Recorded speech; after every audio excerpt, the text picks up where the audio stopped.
오늘도 하나님의 말씀으로 하루를 시작하길 원합니다. 오늘 우리에게 주시는 하나님의 말씀은 출애굽기 28장 29절, 30절 두 절의 말씀입니다. 제가 봉독하겠습니다. 아론이 성소에 들어갈 때에는 이스라엘 아들들의 이름을 기록한 이 판결 흉패를 가슴에 붙여 여호와 앞에 영원한 기념을 삼을 것이니라. 너는 우림과 둠밈을 판결 흉패 안에 넣어 아론이 여호와 앞에 들어갈 때에 그의 가슴에 붙이게 하라. 아론은 여호와 앞에서 이스라엘 자손의 흉패를 항상 그의 가슴에 붙일지니라. 아멘. 우리는 하나님을 만나면 죽습니다. 하나님을 보면 죽는 존재죠. 출애굽기 33장 20절에 또 이르시되 내가 내 얼굴을 보지 못하리니 나를 보고 살 자가 없음이니라. 이렇게 우리는 하나님을 보면 죽는 존재입니다. 우리가 하나님을 보면 죽는 존재이긴 하지만 하나님을 만나는 방법이 아예 없는 것은 아닙니다. 바로 중보자가 있으면 가능합니다. 하나님과 우리 사이에서 중간 역할을 감당해서 그분이 대신 그 죽음을 가져가면 되는 겁니다. 그것이 바로 예수 그리스도가 우리의 중보자 되신다는 의미입니다. 주님이 우리 대신 죽으셔서 우리가 하나님을 만날 수 있는 은혜를 주신 것이죠. 이렇게 완벽한 중보자이신 예수님, 그런데 구약에서는 이 중보자를 어렴풋이 닮아 있는 직책이 나옵니다. 그것이 바로 대제사장입니다. 우리는 구약의 대제사장을 통해 예수님의 중보 사역을 일부 발견하게 되죠. 구약에서 하나님은 대제사장을 세우시며 백성을 대표하여 그가 하나님을 만날 수 있게 해주셨습니다. 하나님과의 대면은 성막에서 이루어졌는데 특별히 지성소에 임재하는 하나님을 대제사장만이 만날 수 있었죠. 그렇게 대제사장만이 하나님을 대면하는데 하나님이 아무나 그를 세우셨을까요? 그럴 리 없겠죠. 하나님은 대제사장 계열을 구별하여 세우셨습니다. 아론을 필두로 하여 그 아론의 직계가 계승하도록 하셨죠.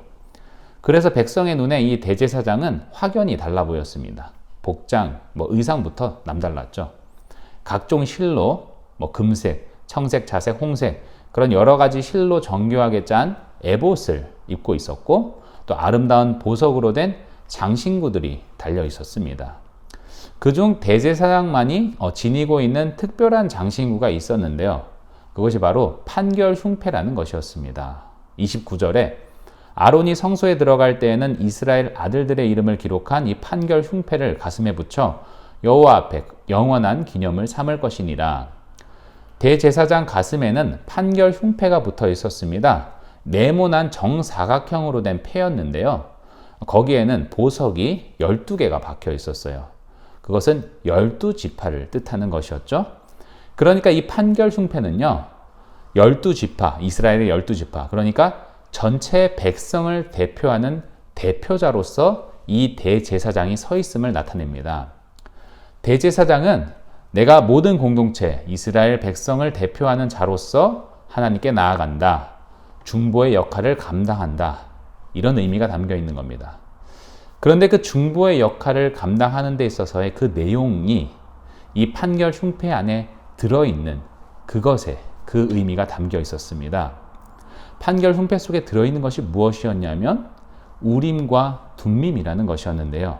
이 우림과 둠밈이 대제사장의 그 중보 역할을 감당하는 그 분명한 방향성과 가치관을 담고 있었죠.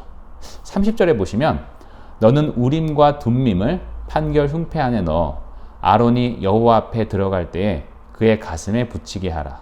아론은 여호와 앞에서 이스라엘 자손의 흉패를 항상 그의 가슴에 붙일지니라. 이렇게 우림과 둠밈이 그 속에 들어 있었는데요. 이 우림과 둠밈은 아마 돌 형태일 것이라 추측을 하는데 이것의 역할은 하나님의 뜻을 물어야 할 때, 그러니까 국가적인 대사나 특별한 일이 있을 때 하나님의 뜻을 분별하기 위해 사용했던 일종의 제비뽑기 도구였습니다. 대제사장이 백성의 일을 주관하고 백성과 하나님을 연결시켜주는 그 사역을 감당하면서 대제사장으로서 가장 큰 가치로 두는 것이 바로 이 우림과 둠밈에 들어 있습니다. 내가 아무리 거룩하게 구별된 대제사장일지라도 내 마음대로, 자기 마음대로 사역하지 않겠다는 것입니다. 하나님의 뜻에 맡기는 이 우림과 둠밈, 오직 하나님의 결정에 맡기는 우림과 둠밈을 간직한 것처럼 내 생각 모든 것을 내려놓고 하나님의 결정에 따르고 순종하겠다는 것이죠. 이 우림과 둠밈이 대제사장 가장 깊은 곳에 담겨 있었다는 것입니다. 구약의 대제사장의 모습은 신약에서의 그 참된 대제사장 되시는 예수님을 상기시켜 주죠. 그런데 이 예수님조차도요, 하나님의 말씀 앞에, 하나님의 뜻 앞에서는 철저하게 굴복하셨다는 것입니다.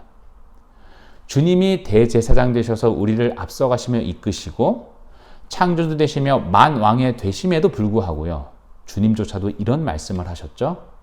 내 뜻대로 마옵시고 아버지의 뜻대로 하옵소서라고 말입니다. 만물을 지으신 창조주 되시는 예수님조차도 하나님의 말씀 앞에 철저히 순종하며 그 뜻을 따르기로 다짐하셨습니다. 이스라엘의 대표, 이스라엘 백성의 대표였고 거룩하게 구별된 대제사장도 우림과 둠밈을 가슴 깊숙이 간직하며 하나님의 뜻만이 자신의 최고의 가치관으로 삼았습니다. 구약의 대제사장도 신약의 예수님도 하나님의 뜻을 구하며 자신의 뜻을 내려놓는데, 감히 피조물 된 그 피조물에 불과한 우리는 이 만왕의 왕이고 우주의 주인 되시는 하나님이라는 분을 어떻게 여기고 있는지 돌아보게 만드는 말씀입니다. 여러분은 주님을 믿고 계십니까? 예수님의 은혜로 내가 생명을 얻었고 놀라운 구원을 얻었음에 감사하고 감격하고 계십니까? 그렇다면 그 믿음을 가지고 어떻게 살고 계십니까? 그 은혜를 분명하게 깨달은 자는 주인이 바뀐 사람입니다. 이제는 내가 주인이 아니라 내 삶의 주인이 하나님이라는 사실을 인정하는 자입니다. 내 생각보다 하나님이 옳다는 것을 인정하고 내 경험과 가치관, 지식을 의지하기보다 하나님의 말씀이 진리라는 것을 자신의 삶에 적용하고 따르는 자입니다. 하나님은 오늘도 우리의 철저한 겸손과 순종을 요구하십니다. 하나님의 말씀에 순종하고 그 뜻을 이루는 동역자, 그 한 사람을 또 찾고 계십니다. 사랑하는 성도 여러분, 하나님을 가장 우선순위로 두는 참된 성도, 진짜 하나님의 자녀가 되시길 소망합니다. 함께 기도하겠습니다. 참 좋으신 하나님 은혜와 사랑을 감사합니다. 오늘도 주의 말씀으로 하루를 시작하게 하시고 이 말씀이 우리의 삶의 생명이 되며 귀한 양식이 되는 줄을 믿습니다. 오늘도 우리의 주인이 하나님 한 분이라는 사실을 다시 한번 믿음으로 고백합니다. 우리의 삶의 주인 되시고 우리의 모든 것을 주장하시고 주관하시는 주님께서 우리를 통해서 역사하여 주시옵시고 나의 모든 생각과 가치관과 내 지식을 내려놓고 오직 하나님 한 분만을 의지하며 그 말씀에 순종하고 따르는 주의 백성들, 주의 거룩한 자녀들이 될 수 있도록 우리를 인도하여 주옵소서. 감사, 찬송, 영광 오직 주께 올려드리며 살아계신 예수 그리스도의 이름으로 기도드립니다. 아멘. 1, 2, 3, go!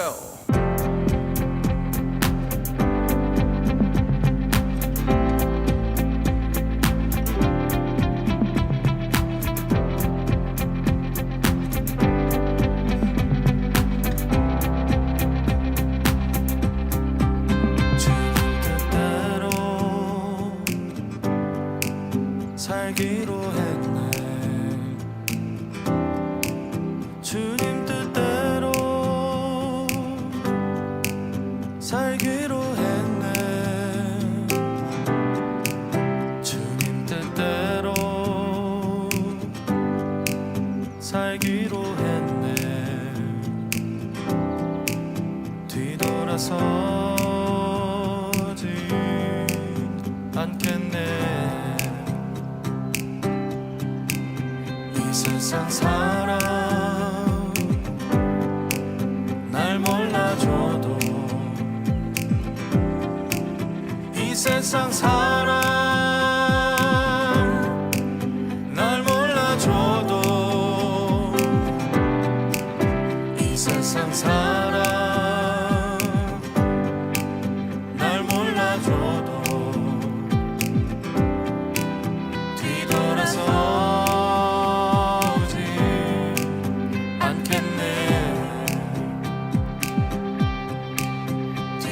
돌아서지 않겠네. 어떠한 시련이 와도 수많은 유혹 속에도 신실하신 주님 약속만 붙들리라. 세상이 이해 못하고 우리를 조롱하여도 신실하신 주님 약속만 붙들리라. 돌아서지 않으리.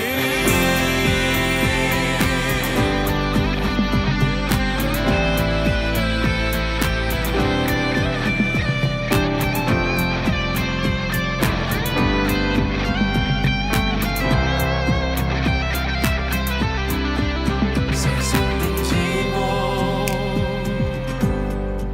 십자가 보내.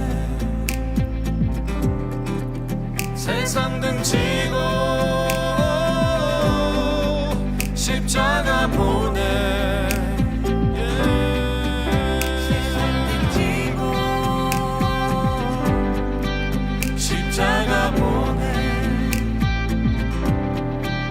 뒤돌아서